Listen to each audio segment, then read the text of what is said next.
Before we continue, I want to just let you know that here at Off the Deep End Podcast, we do talk about some things that can be extremely triggering for some of the listeners, whether it's domestic violence, suicide prevention, mental health resources, vet resources, veteran stories, active shooters, fitness, and even recovering from addictive substances.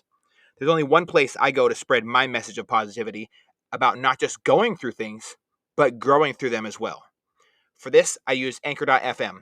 It allows my listeners to listen on over 7 platforms with a click of a button. Make sure you download Anchor app or go to anchor.fm to get started sharing your story. Welcome back to the crossover between The Evolution and Off the Deep End. I'm your host, Eddie, coming to you to connect you with somebody who is over 3,000 miles from me right now. Thankfully, I have a little bit of technology that allows me to do that. So without further ado, Jeff Bayless is returning to wrap up and talk about what we do occupationally in the military.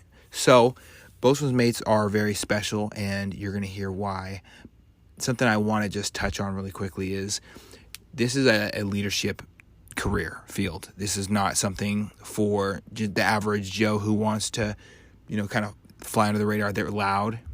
We say a lot of usually swear words.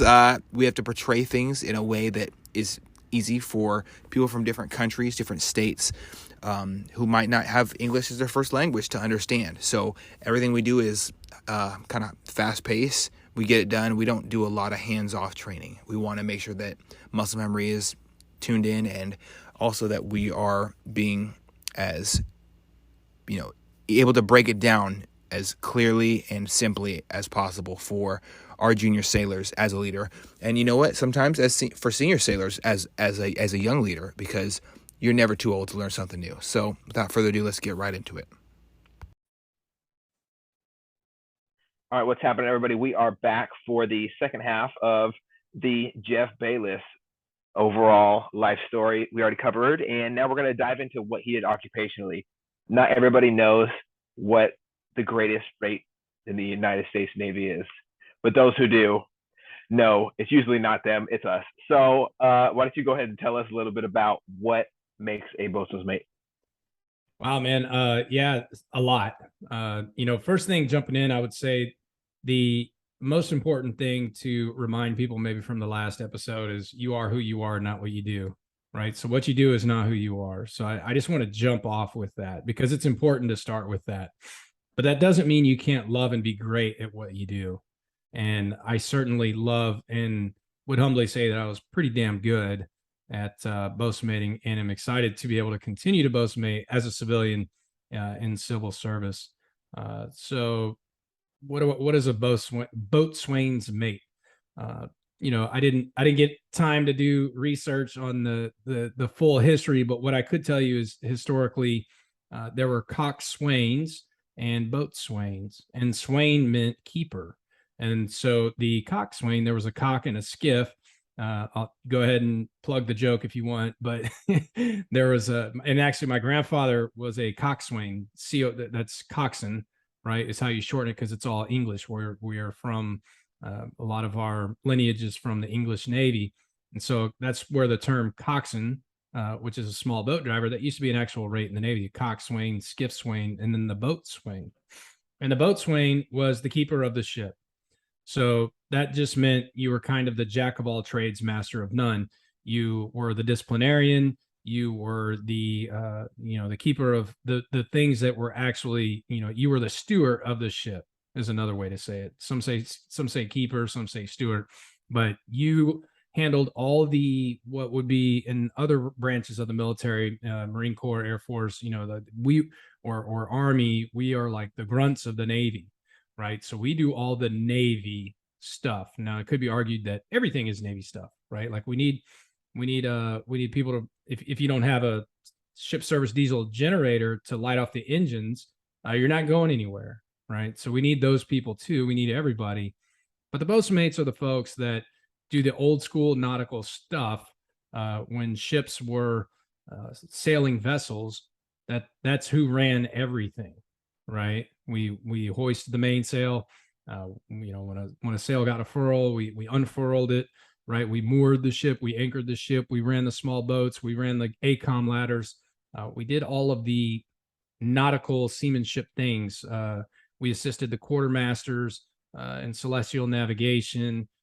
We managed the speed of the ship, all of these things, right? And then as technology and as time went on and through wars, we learned from those.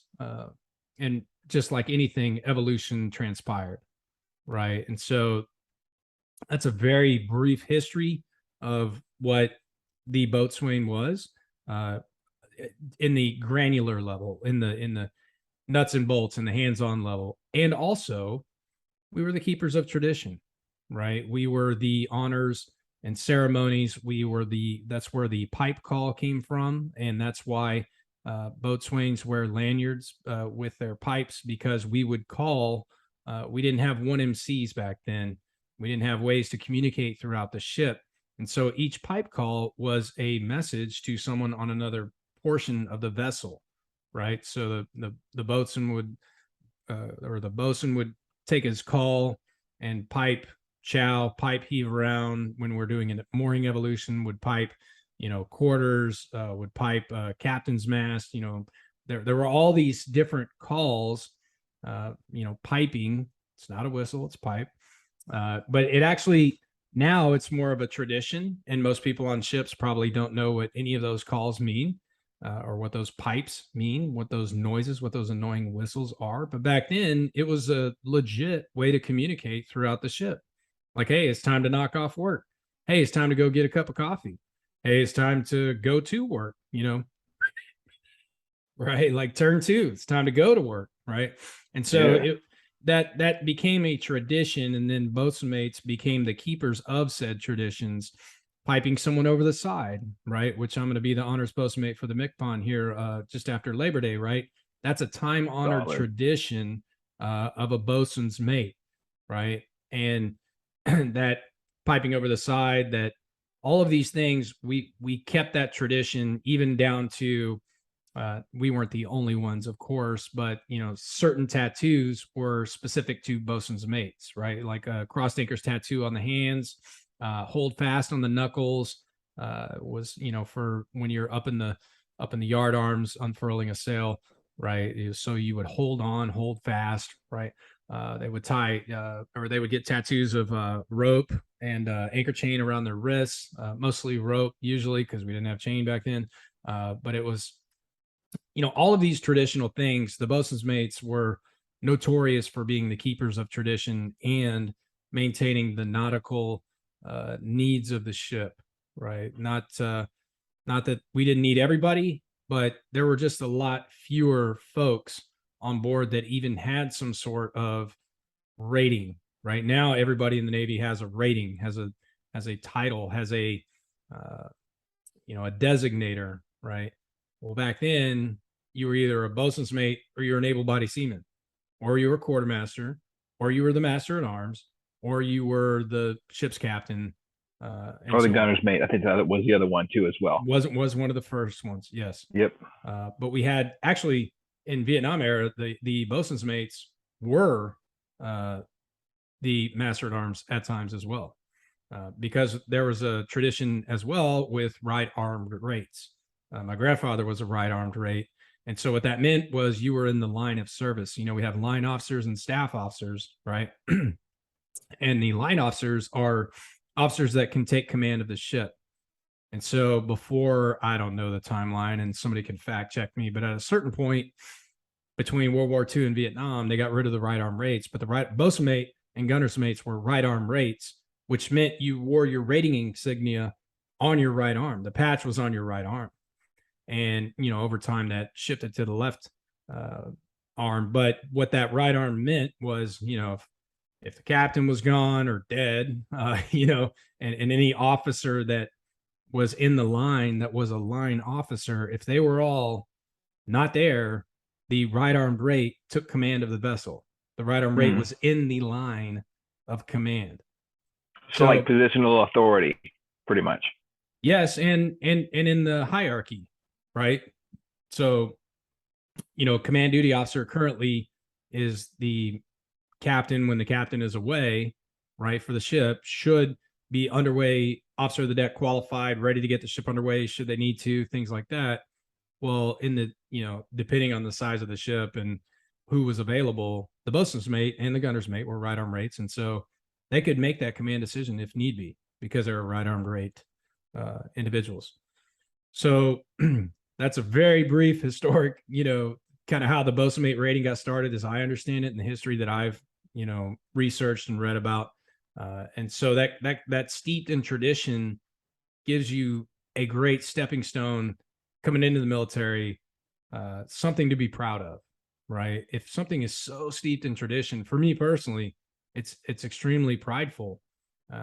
And as we talked in the last show, that doesn't mean excessive hubris, right? It's important to remain humble as well, but it's also a damn fine thing to be proud to do, something that has been around for so long and has so much tradition and history and has been so important for so long. And then, so what do bosun mates do today? Well, first of all, I would say I'll probably go back and forth and kind of bounce back and forth between leadership and then the actual job, right? Because I think if in any rate or in any position in the military, when you join the military, you're already forced to grow up. That's it. I mean, we have standards, we have expectations, and when they're not met, they're met with resistance. Or with corrective hands. I don't mean hands-on. I just mean, being corrective. There's a reason that we have structure in the military. And so what happens is you're forced to grow up very quickly. And then what also happens is you get thrust into leadership positions very quickly. You may work at a small company, a construction company, which it's very important for you to do your job. You're a very important cog in the wheel, but you may not be thrust into a supervisory or leadership position right away or at all ever, right?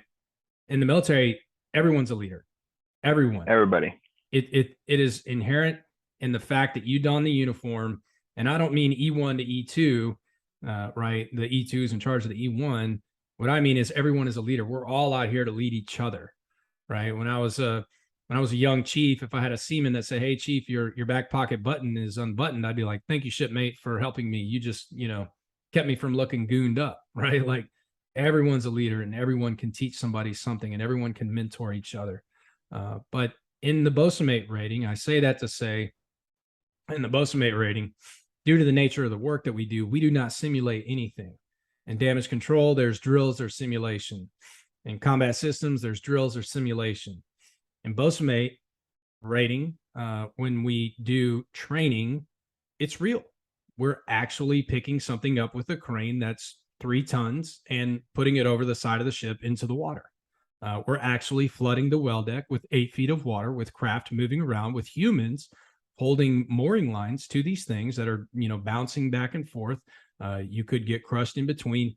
This is how we do training.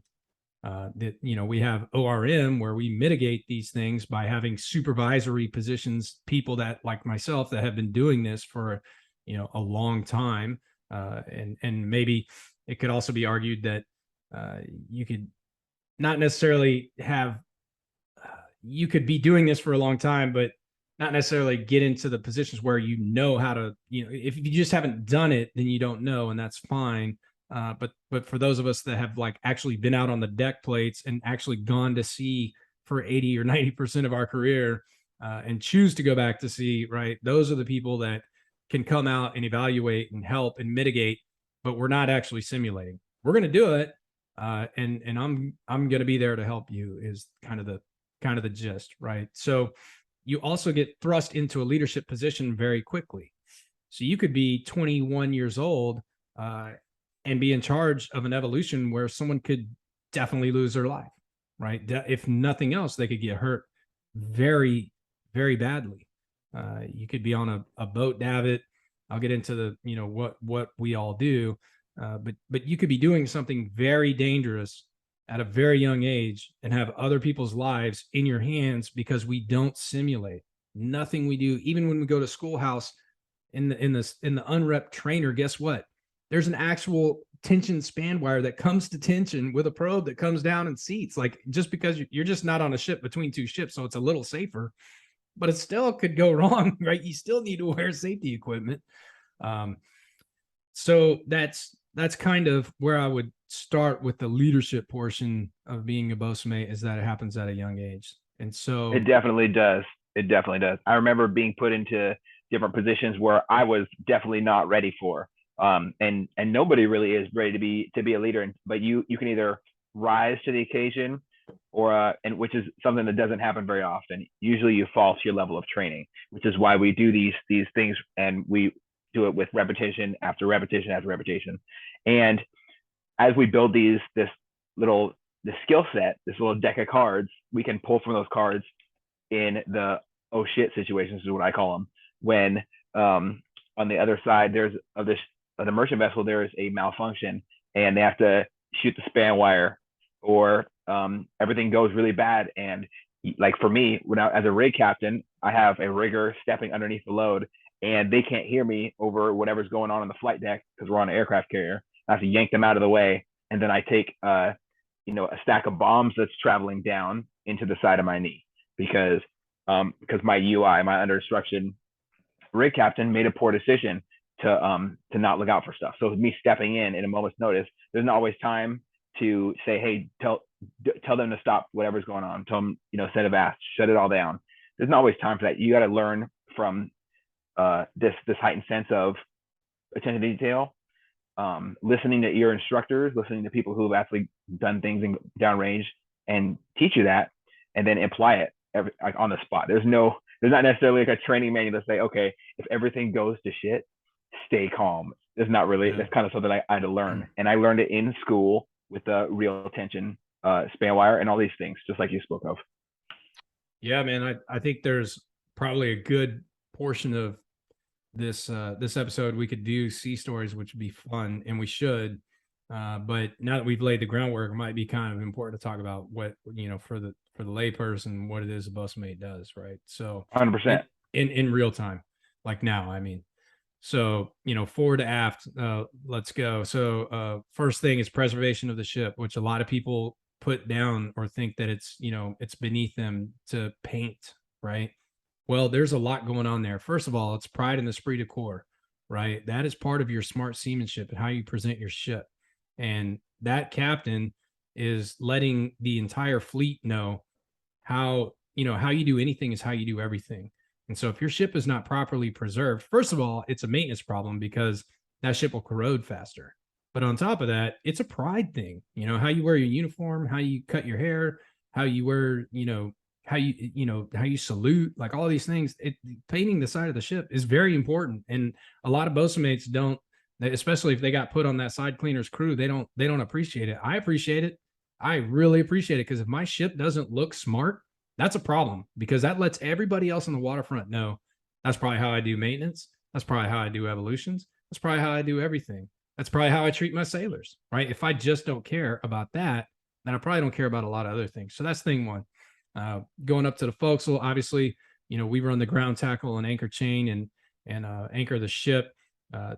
Different ships use anchoring in different operations, but it can be a very dangerous evolution. And the first time you see it, I promise it'll give you the pucker factor, right? Especially like an aircraft carrier or big deck amphib. You go to the smaller ships with a smaller chain, it's more like throwing an anchor out on your small boat. But there is a procedure in place for a reason. So there's anchoring, there's mooring. We tie the ship up. Seems pretty simple, but it can be quite demanding and quite complex. Warping a ship with capstans without tugs. There's many things that we could be called upon to do that require mooring evolutions. There's underway replenishment. You bring two ships alongside, 100 feet across from each other in the sea state, put tension span wires, bring wire rope that's about a 1-inch diameter, and, bring those to tension where they're actually pulling the ships together while the Venturi effect between the two ships is pushing them apart, and trying to control all this chaos just to get stores on board to keep the sailors on the ship fed, and also to bring ammo so we can go kill terrorists, right? Like that's the nation's business. And without ammo, and especially in a Operation Inherent Resolve or other evolutions, other things that I have done prior to our deployment where we did Operation Inherent Resolve, you know, 9/11, bro, we brought a lot of ammo on. And Oh yeah. I remember lining everything up in Bomb Alley and writing in chalk pin on it, you know.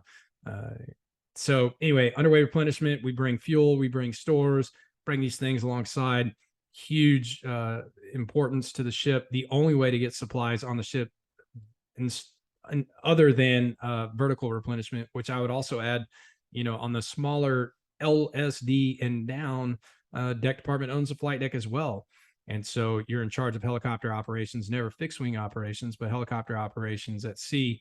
And a lot of times that can get very, very, very dangerous. You know, having Especially with the ship listing so much. Yeah, right. Yeah. So you got to keep your head on a swivel, as we say.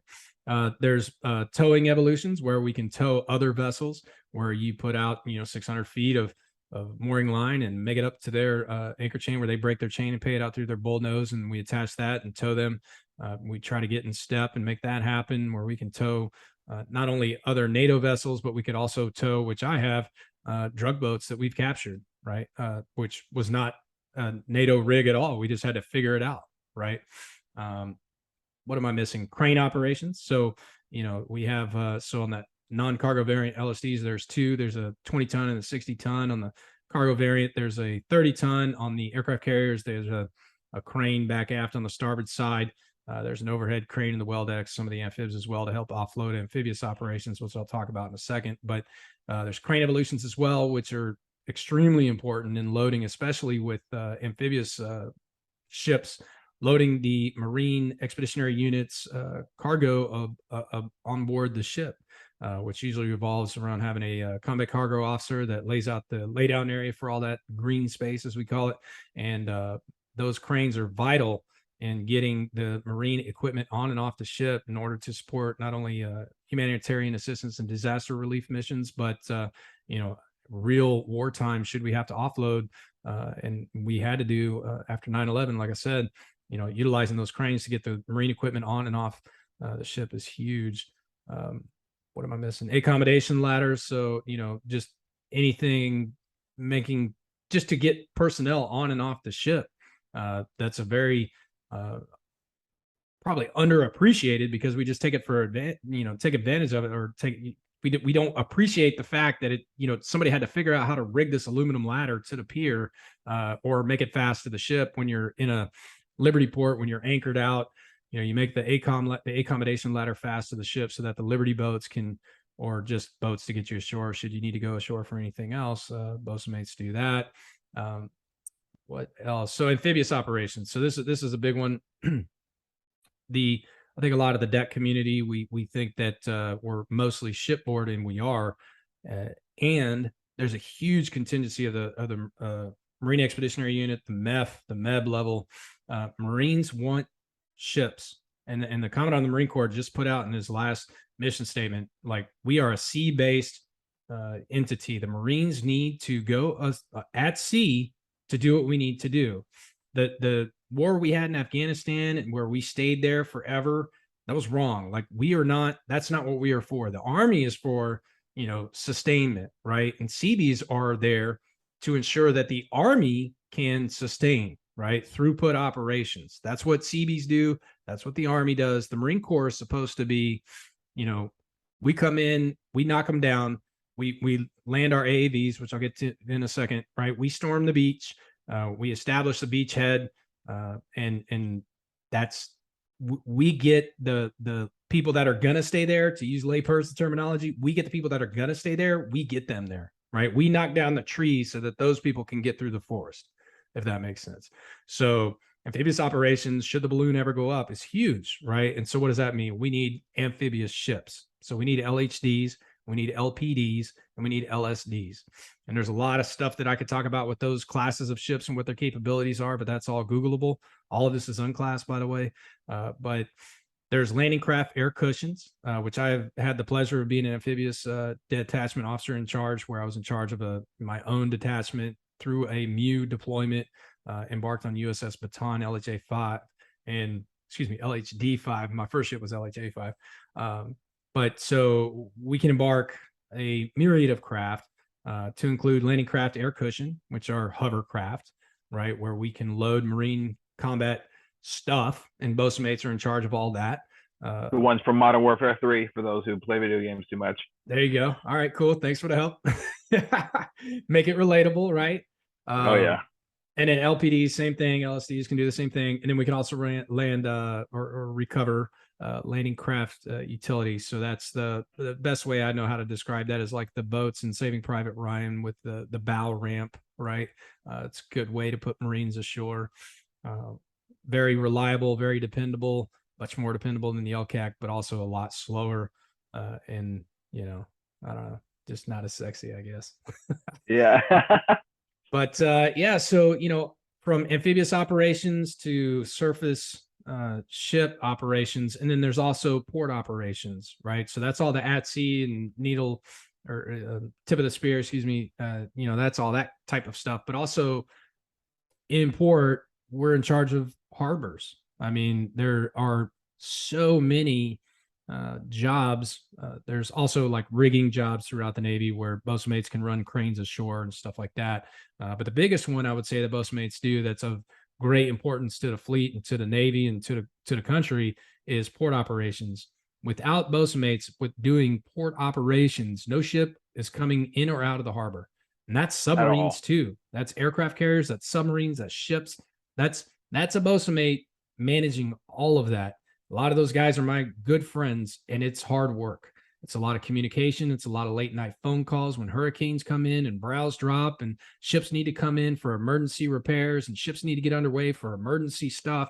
That is all the boatsmates that the senior level making the phone calls, coordinating it, but also at the junior level, actually coordinating, getting people there to cast them off or to make sure the brows are placed properly or to make sure the brow stands are in place or to make sure that they have the standby generators on the pier, or even just a ship in a maintenance period. It's a boatsmate that goes down there and says like, hey man, you can't have all this hazmat on the pier, all this paint and stuff. You need to clean up your pier area, right? Just to make things safe and functionable. So that, man, I talked for an hour right there. And I know like it's a lot, but I'm excited about it, right? Because it's what I love. It's what I'm passionate about. But that is what we do.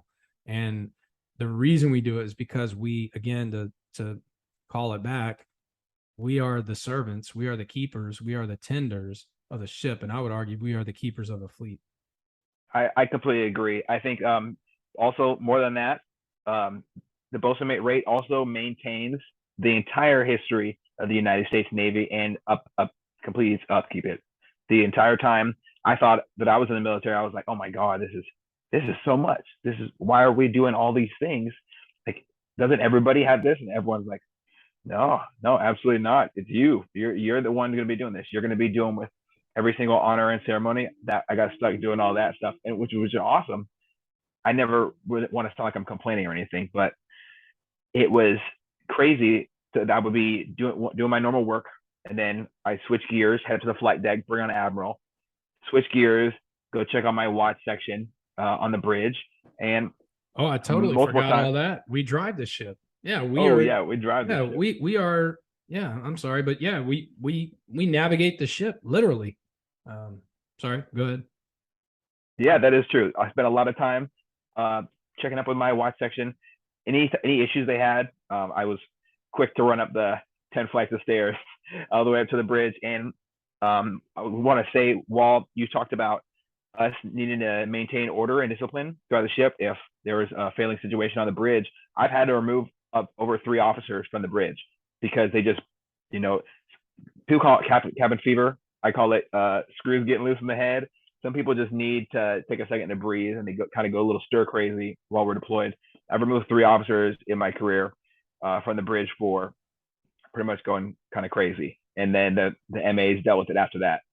They're not always up there on the bridge, but I am as a boatswain of the watch. So if I know a situation up there, I step over and say, hey, I'm invoking my positional authority. It's time for you to leave now, and I grab them behind the arm and give them a little bit of an elbow assistance out of there. So maintaining order and discipline on the bridge is also another responsibility.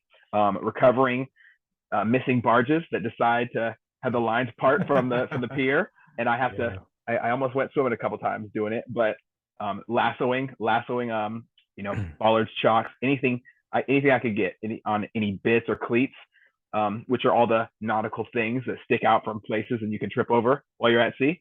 Yeah. Lassoing those and yanking the barge back in, or trying to wrangle a Yokohama in really, really bad storms. So these big, giant, black, inflatable things, and they're rocking like a bucking bronco, and you try to lasso one of those. And I'm not from the South, so we don't do that. But it's definitely a great skill that I was able to learn. Well, I think what I was going to say is, to your first thread, the difference, I think, in the bosun rate with other rates in the Navy is if you ask a bosun to do something, even if it's not their job, you're never going to hear a bosun say, a good bosun worth a grain of salt, that's not my job. There are other rates in the Navy where they'll be like, I don't know how to do that, and that's not really my thing. Why don't you go talk to this guy? If they even give you that much. But a bosun, if you're like, hey man, I need this valve, I need the gasket swapped out in this valve, a bosun will be like, okay, yeah, I'll figure that out. Where's Toulouse? Give me a Red Bull. Yeah, right. Yeah, give me a Red Bull and some chew, and I'll figure it out. Yeah, yeah, absolutely. I have so many positive memories from the random things I got asked to do as well. From hand splicing halyards while we're underway in the middle of the night with a quartermaster holding one of those red flashlights, and me trying to stay awake. I remember I threw in as much chew as I could. I had drank like 4 Red Bulls throughout the night. I was already up for 48 hours at that point before I started splicing, and so I spliced all the halyards on I think it was the G dub, and I also did it on the TR twice. So nice. I really got to enjoy making my mark. Along with that, a lot of fancy work all over the TR as well, and that was something super special to do. Yeah, fancy work's cool. It goes back to that tradition, right? Steeped in tradition. Man, I have so many sea stories. Like one that just came to mind, which I don't know how spectacular it is. I have some very like harrowing stories, but one of the ones from my younger years, I would say, is definitely, I almost sunk a boat one time. You just make a lot of like stupid things that you learn from not putting the bilge plug in on a LCPL. There's a lot of just stupid things I did that I somehow eked through. But I remember you were talking about like barges running away. We had a paint punt, which is, for the layperson, just a little John boat you paint the side of the ship with, and somebody didn't tie it to the paint float, and it was like floating away. And there was some 6 thread, which is some small manila line right there on the side port. And I didn't have like a grapnel hook or, anything like that, but it had a swab bucket. And back then, they were like aluminum. There weren't these plastic yellow buckets, like for mopping. And I grabbed that swab bucket and that 6 thread, and I like coiled it up real quick, and I ran out to the flight deck and just, at a Hail Mary, just like toss that thing like a heaving ball, right? Like a heaving line, and just toss it out, and like did one of these numbers like across on my chest, like hope and pray, right? Threw it out there, and it landed in the boat and like smacked and it flattened because of the, the force on the damn old ass, thing. And I was able to like pull the dang paint float back in, utilizing stupid swab bucket. But so you didn't have to swim that day. That's good. Not that day, yeah. But part of that story, I guess, is the improvised part, right? So yeah, a lot of times you'll be doing a deck evolution where, especially if you're in training, we have time to stop and figure it out. But if you're deployed and or if you're actually underway replenishment between ships, I don't have time always. And like you talked about jumping in during an unrep, there's a lot of times you have to improvise, right? And span wire came over crooked, or around the or the messenger came over the span wire. Not too many details, not worth explaining, but a lot of times there's tech manual things. For a double probe receiver, you have short straps and long straps and ways you're supposed to stop it off. Single probe receivers, the only way to do that is to actually disconnect it and just kind of figure it out. And you won't find that in a tech manual anywhere. You won't find that in a rate training manual. That's just figuring it out. And hopefully somebody had showed you. And I hate to say tribal knowledge, because we should not use tribal knowledge, but sometimes when you're actually in an operation, that's what requires discernment from leadership that has wisdom and has experience, right? Okay, listen, this is safe. And sometimes I would say, and I'm not saying this is right, but sometimes I would say, hey, don't do this, but I'm going to do this. Like, this is what we need to do right now. I'm not saying this is the right thing to do. Please do not do what I do. But right now, I know that this is a requirement. We had an emergency breakaway on USS Stockdale, and the ships were separating. The underway replenishment ship was separating, 800-foot span wire. We were probably at like 700 feet, right? Oh And no. the aft station got disconnected, emergency breakaway, no problem. Midship station, which I was on, because the cargo station, because we were a new crew, I figured I'd put myself on the cargo crew because, more people had done fuel than had done cargo, or more people had done fuel more times than they had done cargo. And so I decided to put myself on the cargo station, and we had gotten the high line detention, and it was, swinging across the deck and like, trying to take people out and stuff. And I grabbed some 21 thread and just kind of lassoed it around the high line to hold it so I could get it tripped, right? Which at least I didn't actually grab the wire, but still it was dragging me across the deck. And I went up to the station 3 on a DDG. I went up there and they had abandoned the station. And so that span wire was going to pull the unrep station off the side of the ship. And so I ran up there and grabbed a hammer and just, popped the Pelican hook. Yeah, popped the Pelican hook. And it went out like a shotgun. I mean, it was boom, right? Like straight across. And we had a debrief in the wardroom afterwards, and the captain was like, I can't believe you did that. Like, you should not have done that. And I was like, you're right, I shouldn't have done that. But more importantly, I shouldn't have done that in front of the people I did, because now they think that that's what you're supposed to do, right? You're not supposed to do that, but sometimes you improvise. You know what I mean? Absolutely. Sometimes you improvise. And one of the craziest things I've ever heard from one of the leaders, but did you die? Mm-hmm. And that's not necessarily a thing you want to tell to a bunch of kids fresh out of high school who have never really had a job other than like Wendy's or helping their mom out at their little family bakery or whatever. You don't just tell them, oh,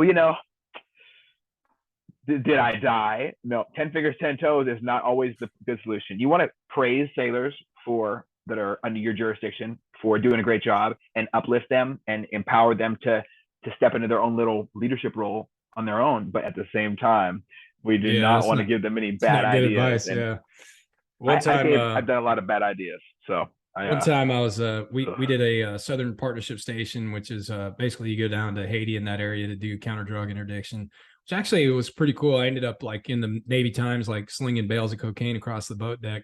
Like, here's Jeff Bayless centerfold. Yeah, no, way to feed my ego, right? But anyway, yeah, it was a sexy deployment, and we went down there and under the cover of mostly doing HADR, humanitarian assistance, like teaching people how to, irrigate water and make areas where they can poop and pee and not get diseases, right? And like that was the main thing. And underneath that, we were actually out there with two 46s that were folded on my flight deck, which was not authorized. We got a waiver for that. We were type 2 level 1 alpha, which means we weren't supposed to have we were just a lily pad for helicopters. We weren't supposed to deploy with them, but we did.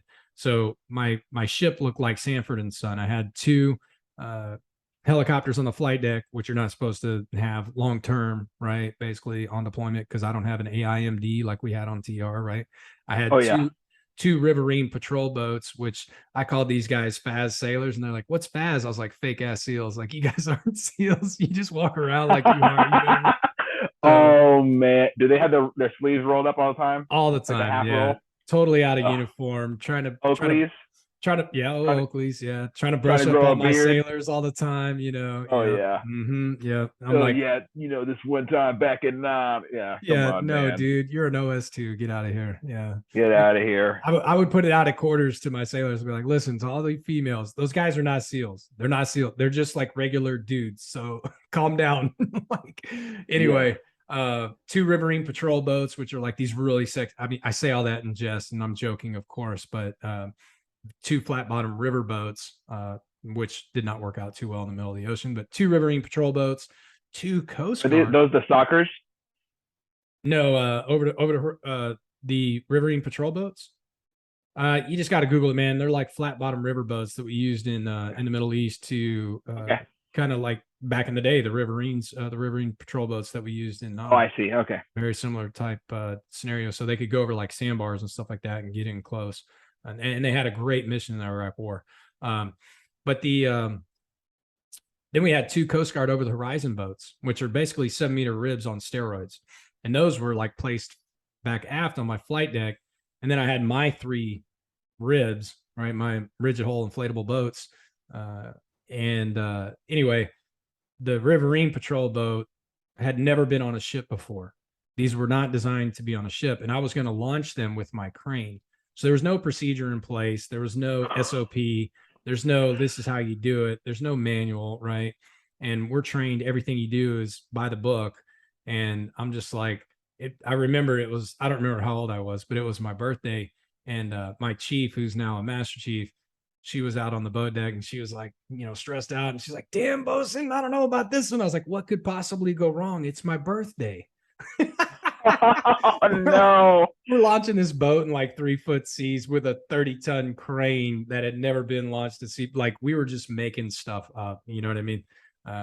Ended up working out. One good thing about those over the horizon boats, though, one nice thing I can say, man, I used to think coasties were, kind of soft, puddle jumpers, whatever. Puddle pirates, yeah. These dudes were high speed, man. These dudes were high speed. I mean, they were go-getters. And tip the hat to that community, to the LEs, I believe they call it, law enforcement. Those guys, they got after it. I mean, I'd launch those, they were 7-meter ribs, but like I said, they were on steroids. And I'd launch these guys and they'd go out with HF comms and they would haul ass and go get some, some drug runners, man. They'd be like sinking their boats and all these bales of cocaine are just like floating around, and I'm over there with the crane, like trying to pull these bales of cocaine out. And these guys are, let me be careful how I say it, but they are handling these people very, ensuring their safety at the same time, but also getting after it, like doing what they had to do. And that was a very cool deployment. But again, I'm talking about sometimes you got to improvise, right? Like what happens when we don't simulate and we're actually at an operational rate and things go wrong, or things are, you have to do things that aren't in accordance with, which bosunmates cringe when they hear that because they're just so ingrained with, by the book, which I agree with. But sometimes you got to throw the book away because shit went south, man. It didn't go like it's supposed to go. So I don't know. That's just a few improvised stories that I have, I guess. Maybe you can't always bring it. Yeah, you definitely can't always bring you can't always bring like a book solution to a real world problem. It's not always going to go smoothly ever. For sure. Most of the time. Yeah, absolutely. Yeah. Oh, Jesus. I remember so many stories, especially with dropping bombs in the water during unrep and having to go and pick them up with the B&A crane. And that was just one positive memory, but other ones were you definitely, you made a lot of people in the military around you uncomfortable because you were so sure. And a lot of other leaders on our deployment, especially the TR, they were very, very uncomfortable. I'm not going to say any certain names, but there's certain other officers that they were very timid when it came to making decisions on the fly. They wanted, all right, hold on, let's slow it down and look at this. And your confidence really inspired the people that were under your supervision to kind of do that same thing. Like Chief Brontes is someone who does it as well. Well, like I think I said last episode, inaction is the worst action. 100%. Yeah. Sometimes I don't have time, Here's a funny story. Finish your thread. I'll come back to it. I'm sorry. Oh, that was it. No, you go ahead. So that same deployment, we had a chaplain, super good dude. Like he's still in the Navy, like great chaps, right? I love this guy. And we would be out on the boat deck sleeping, because all of these operations happened at night, right? You'd launch the helicopter, which is deck department. You'd launch the helicopter, man the crane, man the davit. You're doing like 17 things at once, right? So you, in between, you're just sleeping out on the non-skid because, why go to your rack? You're going to get called out here in 15 minutes. So Chaps was out there to give moral support to the guys, which I appreciated. You know what I mean? I was like, that's great. And the XO came down. He's a super good dude, still in the Navy, 06. He will make admiral. I won't say his name. He's, I don't know if he would appreciate that or not. Yeah. But I love the guy, like legit. He knows who he is if he listens to this. I genuinely love him. Great leader. But he would come down and just check on the guys and stuff in between. And it's like 2 a.m. and he's up on the bridge and it's like back's hurting and I'm like tired and everybody's just tired. And then all of a sudden we get spun up, right? Like, whoop, like, all right, we got to go. We got to go. We got some drugs to catch. We got some dudes, right? So, I've got these two boats, these two riverine, or no, this is the Coast Guard over the horizon boats, just swinging in the air, like 30 feet in the air. And I've got like 15 sailors on each line getting drug across the deck, like back and forth and back and forth.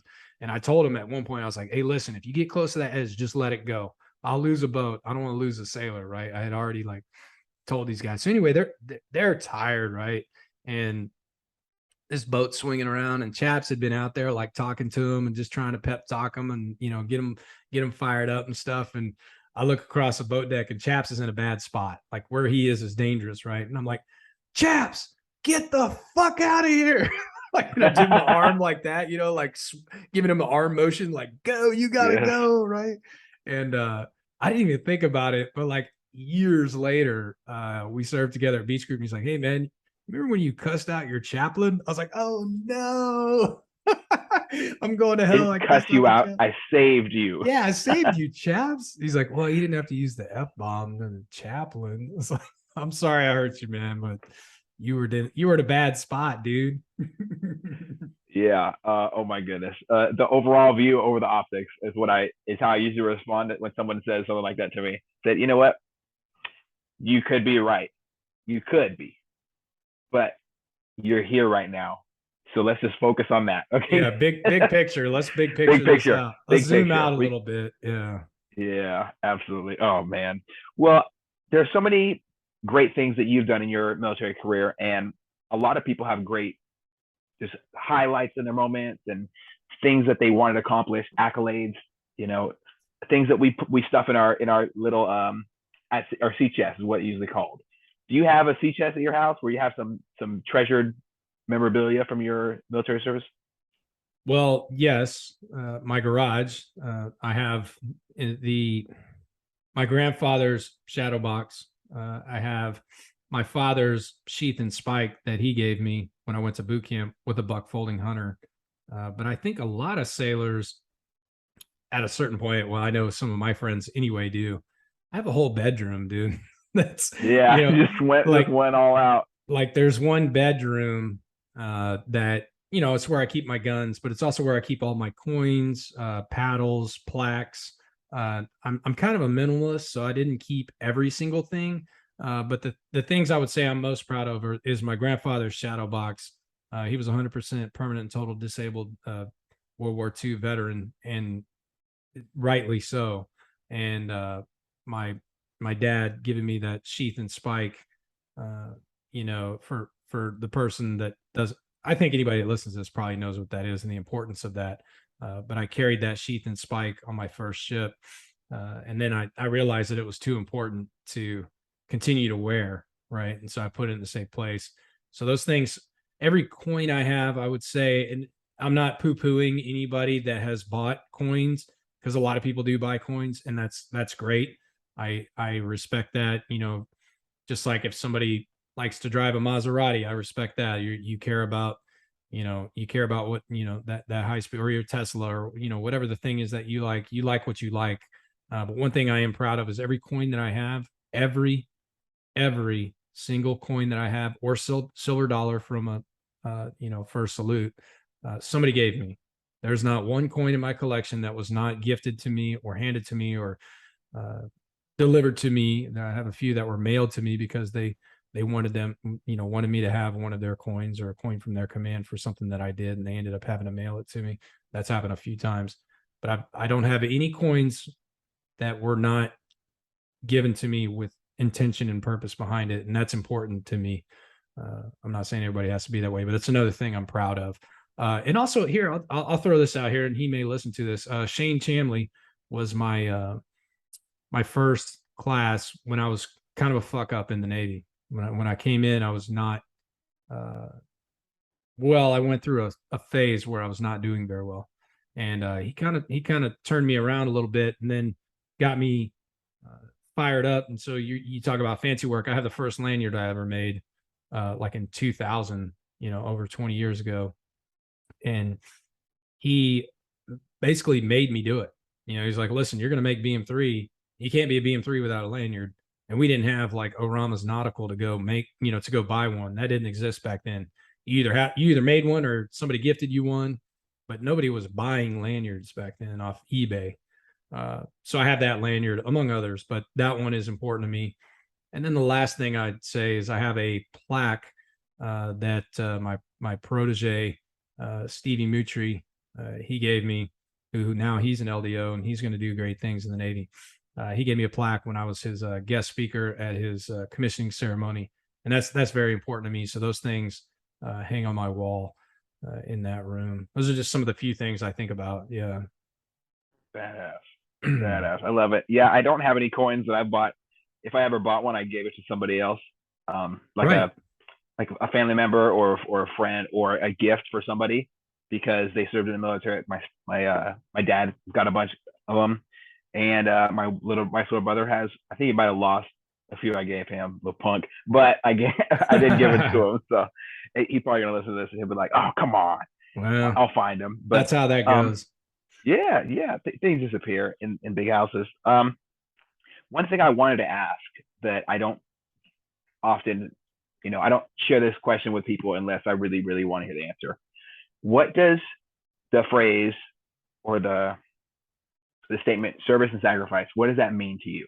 Do you think that there is some crazy existential calling that's saying, "Hey, I want you to, you have to serve, you have to be a part of this, you have to bleed red, white, and blue"? Or is there something that you knew inside of your heart that called you to this? I think, well, if you allow me, I'll answer that question backwards. So the sacrifice is really on the families and the people we leave behind, right? So that's thing one, and probably just the easiest thing to answer. The sacrifice, I don't ever think about the sacrifice on myself. Sacrifices I made, I chose. So, I love that you're titling these service and sacrifice, but the sacrifice is really on the families. Those are the people those are the people that make the sacrifice. Now the service, yes, I chose service.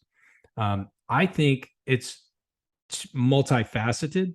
I think that it's partly a lot of little things that popped into your sphere as you were growing up, and then over time you got into the military, and you decided that you were going to continue service or not, but either way it was still something that you decided to serve.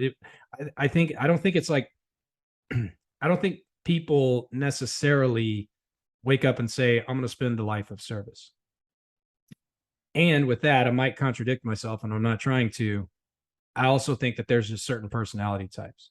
I just think that there's certain people, there's several personality tests out there. Go take one, right? The Briggs-Myers, Jordan Peterson has a very good personality test that lets you know a lot about yourself, right? And I think there are just certain people that have that type of personality where they have a presence or a calling about them where they're always going to want to serve, whether it's the nation or others or a soup kitchen, or like you are with helping people with suicide and sexual assault and things like that.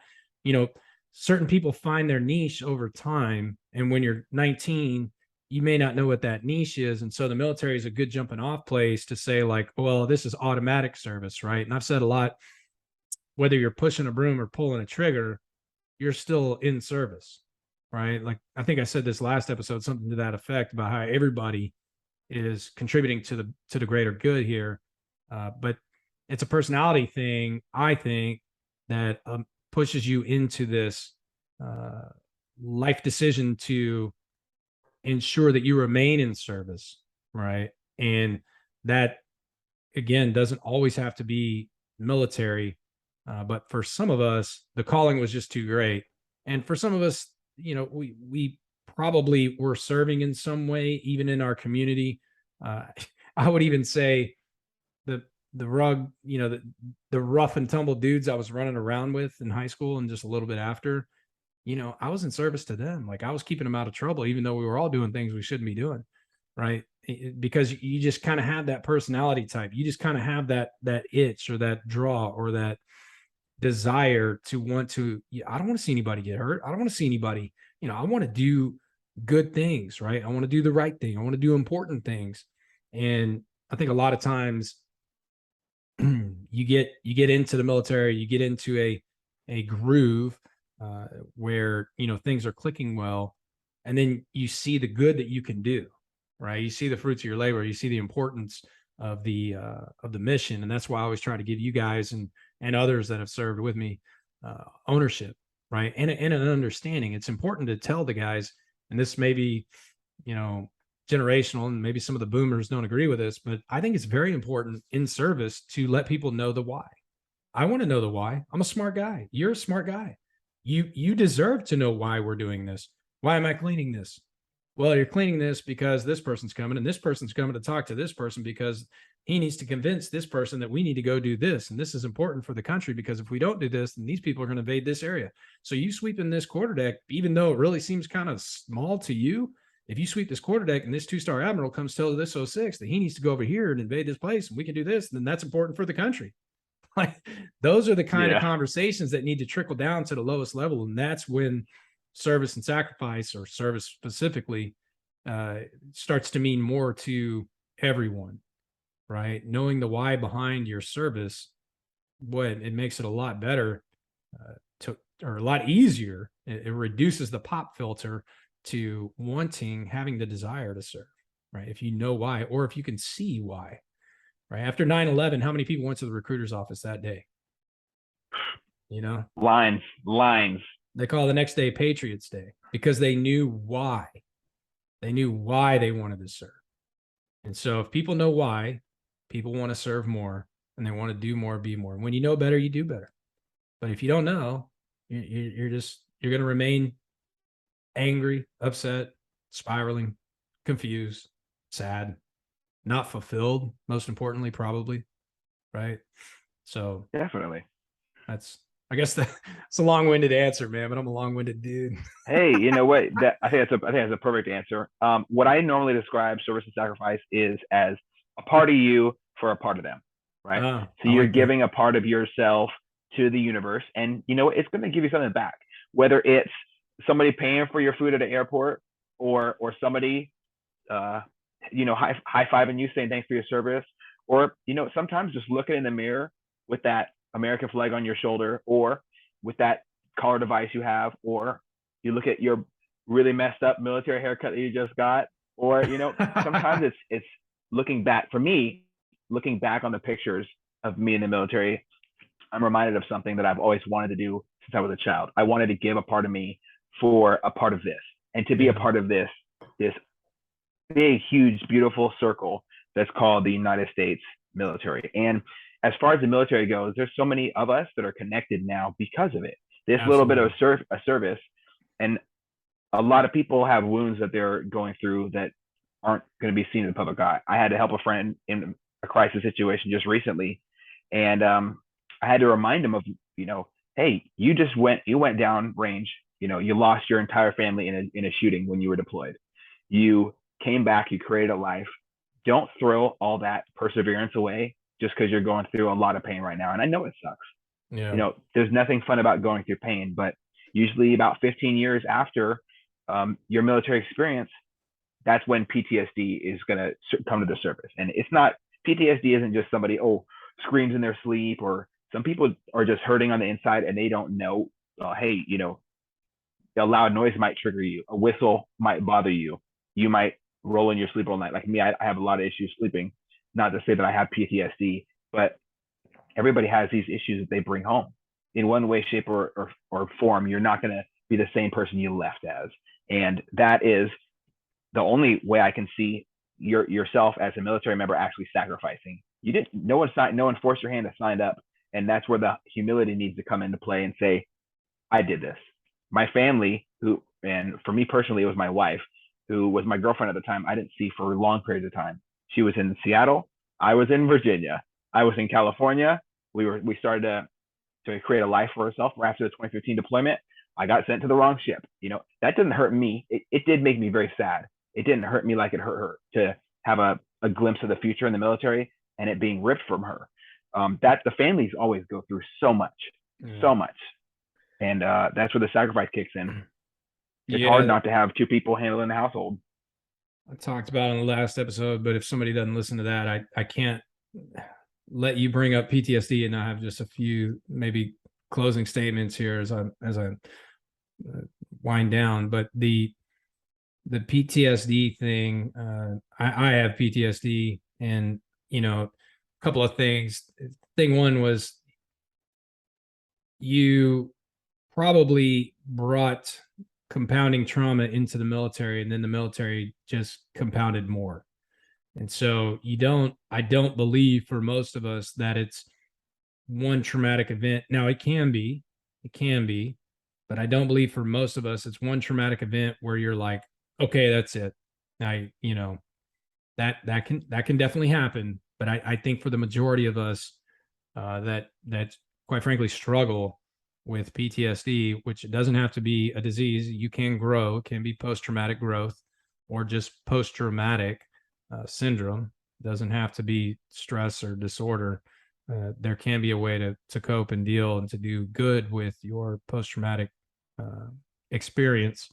But the PTSD thing, you most likely had something that compounded that along the way.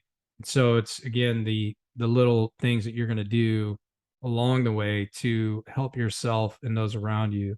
So that's getting help, doing some sort of healing modality, whether that's praying, yoga, running, finding a way that helps you heal, and then eventually getting to terms with it. And it's not really like it ever goes away, and also it's not really like when you got the diagnosis for PTSD that all of a sudden you became a different person. That's how I felt when I went to the doctor and came out, and the psychiatrist was like, yeah, PTSD, here's your Zoloft, have a nice day. I was like, holy shit, like I have PTSD. It was almost like I just got it. You know what I mean? And Mm-hmm. after a Like you while, contracted something. right, exactly. And I had to remind myself, well, I'm still the same person as when I woke up this morning. Still the same person. I just now have this, which I can utilize as a vessel to move forward, right? Or I could have remained stuck and done nothing about it because I didn't know. I didn't have any, a diagnosis gives you something to work with, gives you something to work towards. Oh, well, that's why when the ice machine drops an ice cube, I freak out, right? That's why I have to go down and check the locks on the doors, twice, right? Part of that's probably some OCD Oh, too. I'm not the only one who does that. Yeah. I'm like, did I just check that? Yeah, I think I checked it, but it's worth checking again, right? The PTSD thing, there's a lot there, and I'm by no means an expert, but uh, I do understand.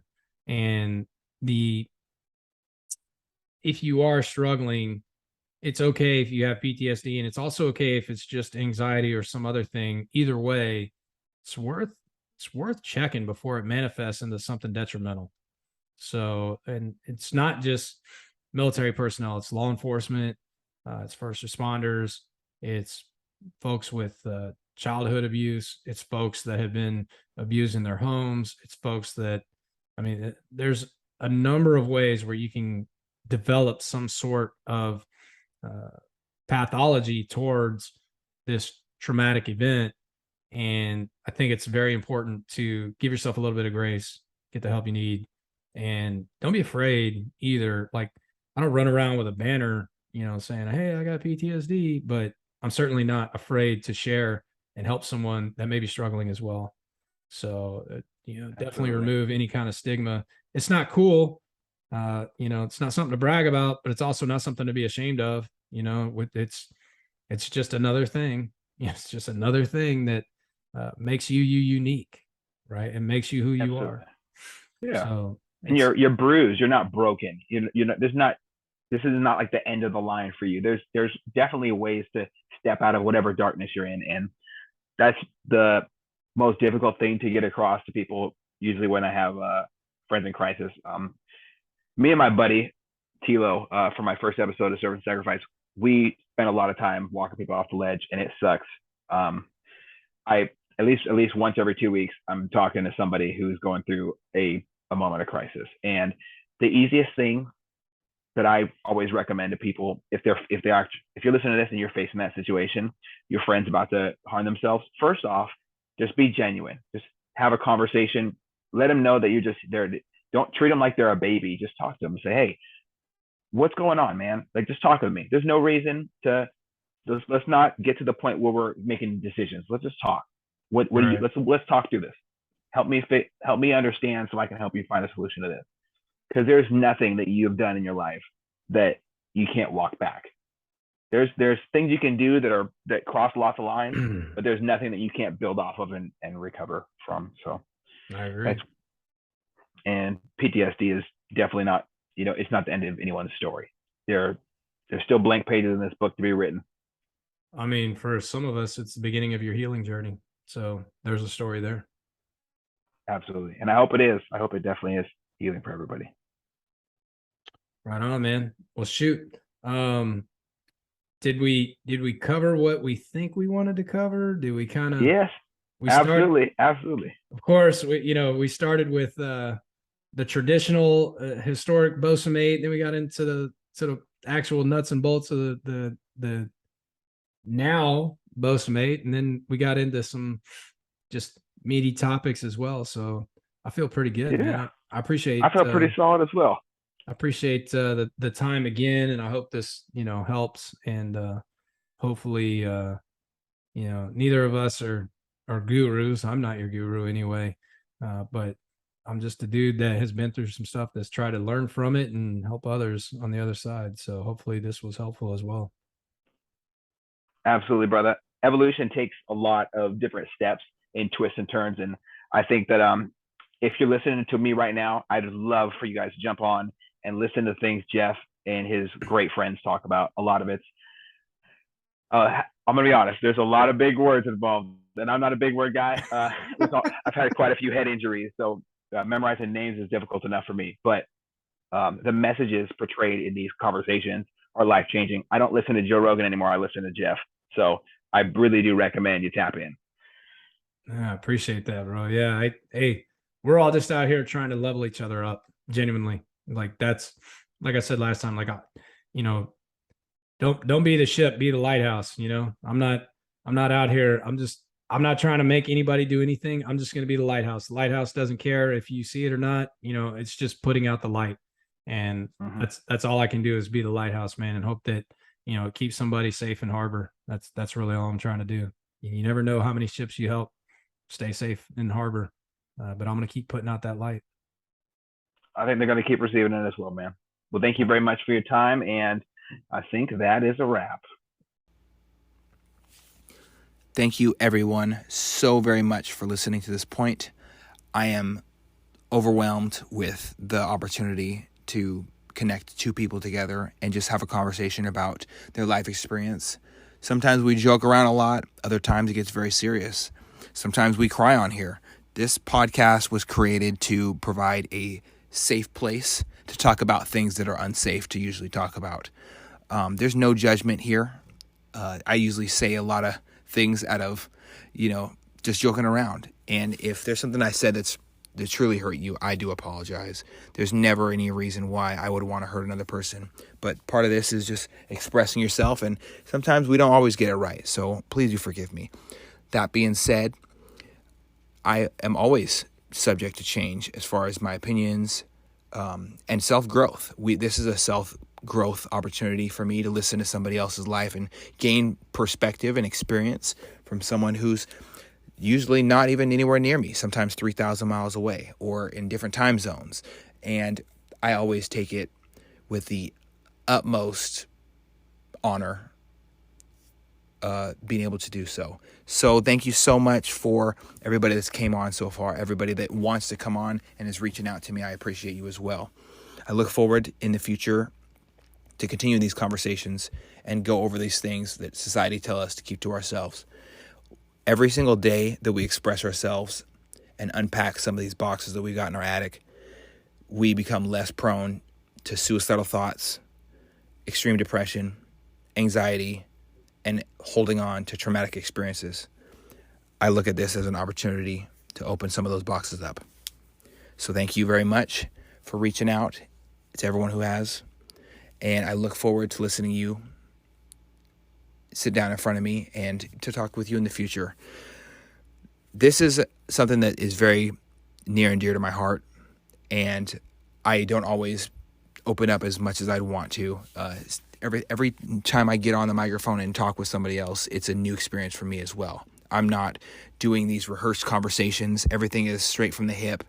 We're not even taking time to line up the sites. So thank you very much for having a little bit of patience with me, as sometimes we get a little bit messy in our conversations, or emotional, or hurt, or we have to take a second and stop recording altogether to collect ourselves, because we really do get into the nitty and the gritty sometimes. If you wish to support what we got going on here, please, you just reach out. Tell a friend about this.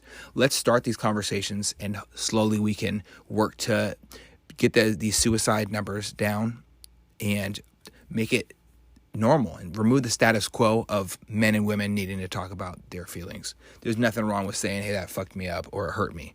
So I really do appreciate you listening. I hope you have a great day, a great weekend. Hope your family's in good health.